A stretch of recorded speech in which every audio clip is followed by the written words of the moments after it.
Saya langsung ke Pak Adrianus Meliala, anggota Ombudsman Republik Indonesia. Pak Adrianus, seperti apa pandangan Anda? Meskipun tadi kita tahu bahwa Anda cukup mendukung atau menyetujui apa yang sudah diputuskan atau dikeluarkan surat edaran dari Mahkamah Agung, pelarangan aktivitas perekaman, foto, video, dan lain sebagainya. Setelah diskusi kami tadi, kita semua di sini, apa yang Anda ingin sampaikan soal itu, Pak? Ya tetap teman-teman masih memakai kata pelarangan, padahal nggak ada pelarangannya kan, pengaturan. Nah, mengapa diatur? Karena paling nggak saya pribadi melihat pernah melihat ada misalnya jurnalis yang tiba-tiba memotret dari belakang meja hakim, majelis hakim, kan? Ditegur, kemudian lalu iya, tapi lalu kemudian balik lagi. Atau kemudian ada media yang menzoom wajah si korban, ya. Berbagai hal yang berada pada konteks penyimpangan begitu ya. Maka tentu ada juga jurnalis yang memotret dari jaraknya atau men-shoot video dari tempat yang disediakan, tapi juga ada yang kemudian lalu menyimpang. Nah, bagaimana kemudian memahaminya?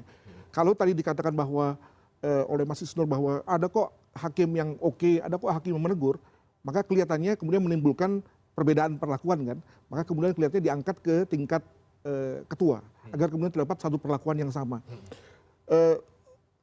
Menurut pendapat saya juga tidak berarti lalu kemudian setiap kali kemudian ada kasus si wartawan A lalu kemudian nanya kepada ketua boleh nggak, pasti ketua akan juga membuat satu semacam ketentuan yang bersifat umum juga yang kemudian membuat dirinya juga tidak repot ya dalam rangka menghadapi satu persatu. Nah, sebab apa? Sebab juga sebetulnya pengadilan kan juga butuh wartawan.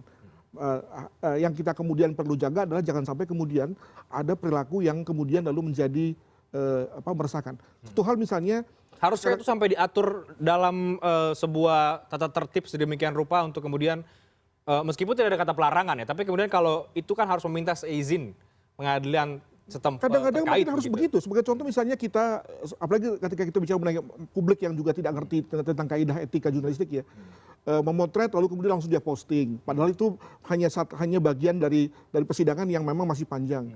Kemudian merekam, lalu kemudian merekamnya dijadikan sebagai sesuatu yang bersifat memastikan bahwa kita sudah menang loh, begitu ya. Jadi ini yang tadi Anda katakan ini menimbulkan distorsi tadi, begitu ya? Begitu. Nah, maka kemudian keputusan dari pihak MA adalah mengatur. Saya pikir ini adalah satu hal yang masih berada dalam ranah administrasi dia. Dia mengatur bidang dia mengatur tentang orang dia sendiri. Makanya kemudian dipakai pendekatan seizin ketua pengadilan ya. Jadi tidak dia bilang bahwa wartawan atau publik itu harus, karena tadi ini kan bersifat surat edaran yang mengikat bagi jajaran MA sendiri. Makanya kami berpendapat bahwa ini sesuatu yang benar secara administrasi. Apalagi kalau kita kaitkan juga dengan konteks di luar ya, terlepas dari bahwa di luar itu lebih bagus dari segi administrasi. Kalau di luar itu memang ketat sekali, tidak boleh gitu. Kita kan bilang boleh tetapi gitu kan, boleh sepanjang. Jadi menurut saya sudah ada pelunakan yang luar biasa. Nah, maka kemudian menurut saya kita bermain di situ saja. Bahwa kemudian pada hari-hari ini ada yang mengeluh, saya kira ada benarnya karena pasti dari segi si ketua pengadilan negeri sendiri mengingat begitu banyak ketua pengadilan, tentu beda-beda cara menyikapinya. Di pihak lain juga teman-teman wartawan terutama yang kena selama ini dibiarkan bebas, maka kemudian seperti mendapatkan satu hambatan. Tapi saya kira kita akan menemukan titik temu ya, semacam equilibrium di mana kemudian kita bermain di dalam situasi itu. Oke, titik temunya apakah lewat aturan tadi itu atau seperti apa? Karena bagaimana yang tadi disampaikan juga oleh Bang Isnu ini soal kemudian ada ini bisa mengurangi bukti-bukti katakanlah, atau bagaimana kalau kemudian ketua pengadilan itu tidak memperbolehkan, tidak mengizinkan begitu. Ini kan juga bisa menjadi celah sebetulnya Pak Adrian. Di situ lalu kemudian saya kira menjadi hal yang baik bagi kita semua untuk ngerjain si ketua gitu.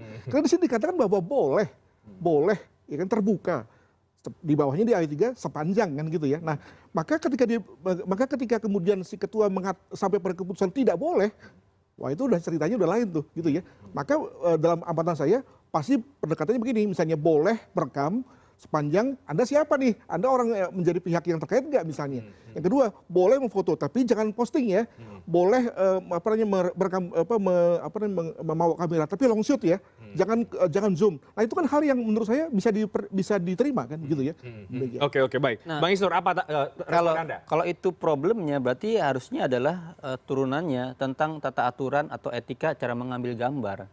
Bukan mempersulit proses administrasi yang selama ini kita tahu birokrasinya sangat lambat. sekarang kan setiap hal berarti baik para pihak ya, mahasiswa yang mau riset atau para pihak yang mau merekam nih setiap proses sidang, atau mungkin bisa jadi jurnalis yang mau datang dari luar kota, dari mana harus izin dulu. Sedangkan sidang sudah mau jalan, ketua pengadilannya nggak ada. Itu pun kalau diizinkan, kalau nggak diizinkan rumit lagi, panjang lagi prosesnya. Sedangkan sidang sudah harus jalan. Jadi kalau itu kebutuhannya adalah tentang etika, aturan, bagaimana posisi wartawan. Kita lihat di MK itu jurnalis ditempatkan di pojok kanan kiri, ada ruang buat zoom. Kalau itu memang ya harus diatur di ruang sidang, oke, wartawan dikasih pojokan di ruang pengadilan, dikasih di situ Anda boleh merekam. Sehingga nggak ada yang bolak-balik jalan-jalan, biar misalnya tata tertibnya ada. Itu yang baik. Bukan kemudian harus semuanya izin ke ketua pengadilan dulu. Saya jangan-jangan ini malah memperumit kerja-kerja ketua pengadilan yang sudah sangat banyak. Penggeledahan, penyitaan kan izin dia juga gitu kan. Nah sekarang tambah lagi izin dari ini. Dari... Tapi itu kan teknis sekali ya. Tapi kalau secara frame lebih luas lagi, Anda melihat ini isunya sebenarnya soal apa? Ya, kalau kemudian makanya kan gini, itu kan pengaturan itu kan sangat panjang. Nah kami YLBHI dan CJR keberatan pada poin itu saja. Pada poin tentang melarang meliput tanpa izin ketua pengadilan, kan itu bahasanya. Bukan kemudian boleh harus dengan izin, larangan meliput dengan tanpa izin ketua pengadilan. Nah di sini kemudian yang kita soroti hanya itu. Nah ini masukan buat pimpinan Mahkamah Agung, ya aturan dirijen ini harus diperbaiki menurut kami. Pada poin yang 1 ayat poin 3 itu diperbaiki.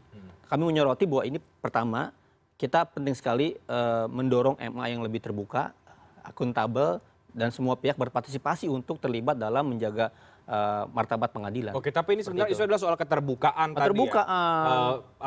Barang bukti bagi para pihak juga, bagi pengacara juga, dia punya bukti yang kuat. Kalau dia misalnya ada pelanggaran, dia bisa bawa level ke banding, kasasi, PK gitu. Oke. Baik. Pak Abdullah, halo.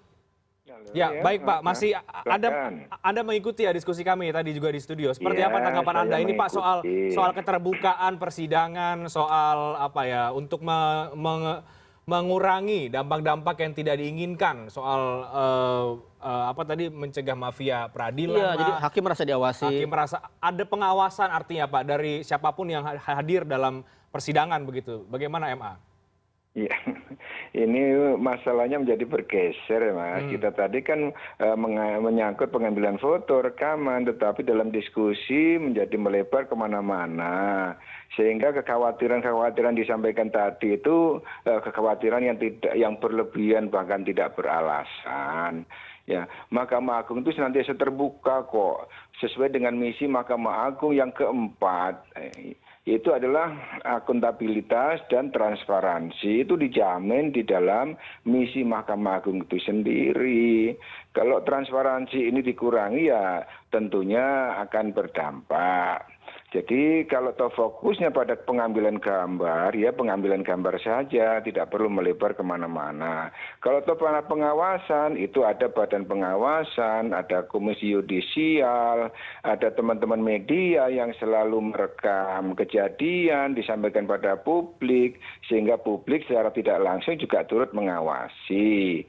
Kemudian para pihak pun apabila merasa dalam proses persidangan itu tidak fair, kan juga langsung bisa menyampaikan kepada badan pengawasan. Tentunya kalau memang fokus pada pengambilan foto dan gambar, kita fokus di tisu saja, tidak perlu melebar kemana-mana, karena ini tidak fokus gitu ya. Oke. Terima kasih, Mas. Ya, jadi menurut Anda ini kalau kemudian teman-teman dari YLBHI mengatakan ini rawan untuk celah mafia peradilan, soal keterbukaan, itu sudah agak bergeser dari aturannya, begitu menurut Anda, Pak Abdullah? Ya, bergeser dari topik yang dibicarakan. Kalau memang itu bicara mafia peradilan kan sudah usang, nggak perlu ada lagi. Mahkamah Agung sudah masuk pada ranah elektronik. Nanti akan ramai lagi dengan sidang elektronik, nggak perlu datang ke pengadilan, diribut lagi nanti. Oke, silakan Bang Isnur dari YLBHI. Rekaman suara dan kemudian rekaman gambar itu salah satu kunci dalam pembuktian jika ada pelanggaran. Kalau itu kemudian dikurangi, dihambat, misalnya ketua pengadilan nggak mengizinkan, itu kemudian malah menjadi membuka pintu yang selama ini bisa kita buktikan dengan kuat, jadi sulit sekarang. Jadi jangan bayangkan orang itu di lapangan itu setara. Orang di pengadilan itu orang yang kira-kira masyarakat di bawah itu benar-benar dia itu pasrah. nggak punya daya. Kalau didampingi LBH masih mending, dia punya tahu hak hukumnya. Kalau nggak didampingi oleh pendamping hukum, mereka tuh benar-benar di ruang sidang pasrah, nggak bisa ngapa-ngapain lagi. Apalagi kalau misalnya tidak ada pihak-pihak lain, tidak ada jurnalis misalnya mau meliput, sekarang sulit misalnya beberapa laporan dari kawan-kawan jurnalis. Nah itu bagaimana kondisinya? Kan kalau misalnya ketua PN-nya, kalau sekarang kan dengan mudah ya, si jurnalis dengan tinggal izin ke hakim, hakim mengizinkan. Ya. Itu dengan cepat proses itu didapatkan. Kalau sekarang kan izin ketua PN dulu, lama lagi, sulit lagi. Belum tentu dia mengizinkan juga. Itu yang kami bilang jadi celah. Bagaimana mendapatkan rekaman sidang, bukti-bukti di ruang sidang, ada proses-proses yang tidak baik, nggak dapat. Oke, kalau tadi kemudian dikatakan juga oleh Pak Abdullah bahwa ini kan nanti kalaupun ada hal-hal yang dianggap tidak fair begitu atau tidak sesuai, ini kan bisa dilaporkan dan lain sebagainya, itu bagaimana? Iya, dilaporkan kalau kemudian ada buktinya, itu diproses dengan cepat. Kalau cuma berbicara, apa yang bisa dia buktikan?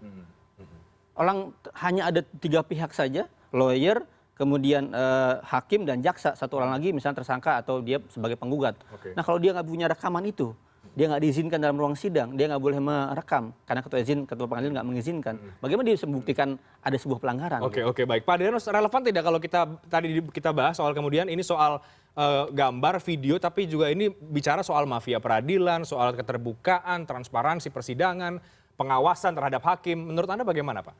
Ya, saya tadi setuju dengan Pak Abdullah, agak jauh nih gitu ya. Saya mau merujuk tadi yang dikatakan oleh Mas Isnur soal ya kalau gitu ya yang perlu diatur ada etika daripada awak pers. Ya itu berarti udah mal tuh. Kenapa? Karena masa MA mengatur orang lain? Bukan, MA posisi mengatur dirinya sendiri. disediakan ruangannya, misalnya disediakan Seperti di MK tadi MK, dikatakan, kan sangat Masalahnya baik. begini, pengadilan itu ada di semua kabupaten kota. Kita jumlahnya ada 520. Itu pun dalam satu pengadilan ada lagi sekian banyak ruang sidang yang tidak seideal Mahkamah Konstitusi. Mahkamah Konstitusi kan cuma satu. Ya kan, maka ruang sidangnya ideal sekali. Sementara di kabupaten, di kota madya itu kecil-kecil, yang artinya ada kemungkinan misalnya ruang sidangnya sempit, ya hanya ada 1-2 bangku. Kalau kemudian lalu si hakim bilang begini, oke boleh bawa kamera, tapi jangan pakai tripod ya, boleh dong, ya kan? Nah itu kan berada pada ranah diskretif dari si ketua pengadilan. Dan saya kok yakin ya, tadi mengingat ini hal yang bersifat sehari-hari, maka pasti akan diturunkan ke humas. Ya, juga mungkin nanti ada semacam petunjuk yang bersifat do and don'ts misalnya, boleh tetapi jangan diposting, boleh agar kemudian dan tanda tangan dari ketua agar kemudian ini menjadi satu hal yang diterima oleh sebuah pihak. Oke. Nanti kita bahas nih, Bang Isnur, apa sebetulnya ketakutan dari YLBHI? Kita bahas lagi ya, mungkin supaya Pak Adrianus dan juga Pak Abdullah ini bisa tidak kemudian menganggap ini agak melenceng dari kemudian poin yang sudah diatur dalam aturan tersebut. Apa kaitannya kemudian dengan masalah-masalah peradilan, terkait bukti? Ini pasti kan YLBHI punya datanya dong, gitu. Punya. Nanti kita bahas ya. Nanti kita bahas ya di segmen berikutnya. Kita jeda terlebih dahulu. Kami akan segera kembali setelah ini.